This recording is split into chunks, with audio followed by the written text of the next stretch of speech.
Good evening, everyone. Today we have a very special guest with us who recently made it in the headlines, SSLC topper from Sherwood School, Tura, Miss Chetna Bose. So thank you, Chetna, for being with us. And I would like to first of all congratulate you for your huge success. And cracking such an exam with distinction is indeed laudable. And I believe our viewers would they have a lot of questions wondering how you have done it. So I'm here to help my viewers know about you and your mantra for success. But before that, I really want to know, since I have never topped my exam, how do you feel on receiving this honor? Well, it just feels amazing. You know, after the completion of the examinations, never did I once expect to get the first position. So when I did so, it's just an amazing feeling. Thank you, Chetna. You do look extremely happy. I can see it in your face. Now, what were your prior preparations for this big exam? For me, it is a simple mantra, studying regularly. Whatever lessons were taught at school, I revised them once home on the very same day. It prevented a lot of stress and chaos just before the examinations. Okay. So, and how much time do you usually spend in a day for your studies? Well, I do not believe in spending an exact calculated time for my studies. It's because that everyone's different. For me, since I've been studying regularly, I didn't have to panic before the examinations, and hence I prefer just to revise and relax before the exams. Okay, so do you have any other like extracurricular activities or hobbies apart from studying? Yes, I like reading stories. I enjoy being on the basketball court as well, and taking part in competitions of debate, etc. You said you enjoy basketball. So how do you manage your extracurricular activities and your studies? Well, I divide time. Like I said, I've been studying daily, and apart from that, in whatever subjects I feel this is different or that is different, in whichever subjects I encounter doubts, I prefer to give some additional time to that, for example, mathematics and science. And yes, the time gets managed. Okay. Now, usually I have been a student and I have encountered it a lot, and most of the students, they do complain that usually during exam, they have a lot of stress and pressure. You have got a lot of subjects to study, a lot of topics to cover. You have to meet your parents' expectation and you have your own expectation. So how do you overcome this pressure and stress during exam? Well, I try to stay calm. That's the most important thing, and be happy, because if you're happy, your mind's clear, and it'll definitely help you meet your parents' expectations and stuff like that. Because if you're focused, then you'll be able to concentrate more on the paper the next day and give your best with whatever you had managed to learn. Okay, so you never had stress? No, it's not that. I did encounter stress, after which in the junior classes, I realized that studying regularly is a must, because if you study regularly, there won't be much pressure, stress, chaos, confusion just before the exams, and you'll stay relaxed. Your mind will be free of all doubts and you'll be able to give the exams properly. That is true. That is true. I completely agree with you. Now, since you have received this honor, and everyone is talking about you, you are the talk of the town right now. So who do you give all your credit to for your success? First of all, I've been inspired by the previous year's toppers. Apart from that, I wish to thank my parents, and above all my school and all my dear teachers, especially my class and tuition teacher and all my subject teachers for whatever I've achieved today.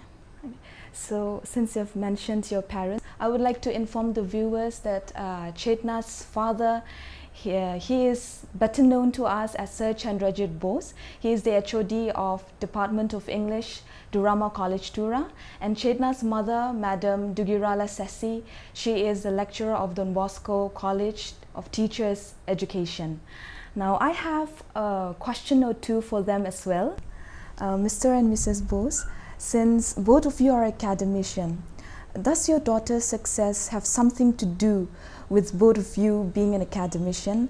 Like, were you really pushing her, pressurizing her, giving her deadlines like most teachers do? What kind of help and support were extended from your side as parents? Actually, ma'am, I think my daughter just a while ago, our daughter to be precise, spoke about breaking stereotypes. So continuing the same vein, I also would like to break the stereotype is that being an academician's daughter is what necessarily led to her success. Well, it is not so. Having been a teacher for over now more than 2 decades, I've come across several achievers whose parents have had nothing to do with academics. So being parents, having parents who were teachers, I think the only way it helped her was, the only help that we could provide to her was we could kindle her, her curiosity. The kind of curiosity that her teachers in school would allow her to be inspired by, we could kindle that curiosity to achieve more and more. We did not go about setting any deadlines for her.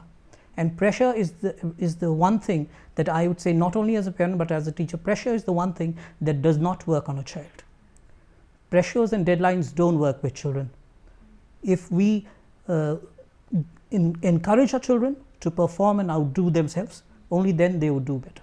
Sir, you said something about kindling your child's curiosity. So how do you do that? If a child has to learn literature, the thing that I did with my child was getting her books not related to her studies. Getting her to read adventure novels, get her to read childhood novels, get her to read people like Roald Dahl, so that overall she would see that there is a world of imagination which lies beyond. Thereby she would be interested not only in learning or exploring the world, but also picking up vocabulary and learning the language. This would be the way to kindle her curiosity towards a particular language. So, as you know, since you're an academician, this year the pass percent of Garo Hills has really dropped. So what is your say about it? Well, it saddens me, and it is not only that this year it has really dropped. Over the last few years, the thing has been very, very dismal. And obviously, there has been a witch hunting of sorts. It is like the usual blame is Facebook, social media, as though without this children would have studied. I don't think Facebook and social medias are the real criminals, are the real evil. Yes, what we need to do in Garo Hills is, maybe as teachers, as parents, we need to pull up our socks, and we need to think where lies the ailment without trying and blaming anyone, without trying and pinpointing fingers at some people or at some things. We really pull up our socks and try thinking as civil society, as guardians, as peers, what actually has gone wrong and how to overcome this problem. That is truly right, sir. I agree with you. Now this question is for ma'am. What advice would you like to give to the parents whose children would be appearing for the exam next year? All right. Actually, as a parent and as a teacher of a teacher training institute, the advice is the same. It is like, do not pressurize your child, do not give them deadlines, let them get to their own ways and means of how learning should take place, and let them look out for different kinds of procedures where they can translate the knowledge and learning that they have in the classroom, how they can apply it outside. And just finishing the curriculum or just finishing the topic for the time being is not enough. They should be able to grab concepts related to the topic so that learning takes place better. So as a parent, I would advise other parents that, like my daughter just said, don't pressurize them at all. Let them have their regular way of looking at their favorite TV serials or pursuing their hobbies even during the exam time, so that their mind is not always on those activities. So if they get that liberty to have some time for those activities, then to be focused, you need to be away from focus for some time. So then focus comes back and the child learns better. You seem to be a really great mother, ma'am. Thank you so much. Yes, thank you for your answer. Thank you. So how did you feel when you received the news that your daughter has topped the exam? We were happy. Actually, we were waiting for the results, but the phone calls already started coming in, and for me it was, initial reaction was unbelievable. I couldn't believe that she secured the first rank. Of course we expected her to do well, and we were expecting her in the rank list, but first, no, it was unbelievable, and I'm really happy that she had made. Thank you, Mr. and Mrs. Bose, for your responses. Thank you so much. Okay, back to Chetna. Now, there must be something that toppers do differently with us. Well, I'd only be able to speak for myself. Like I said, I've been studying daily, so I didn't have to panic before the examinations.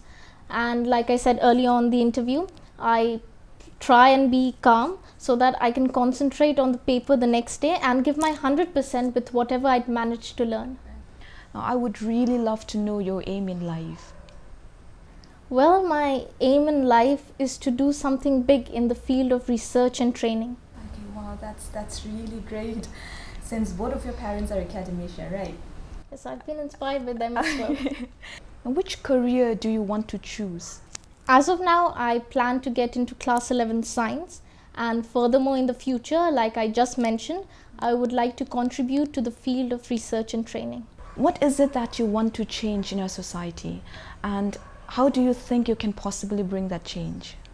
The thing that being a student I want to change in the society would be changing the stereotype that to maybe top the boards or top the examinations, one has to study for a minimum of 10 to 12 hours as a necessity.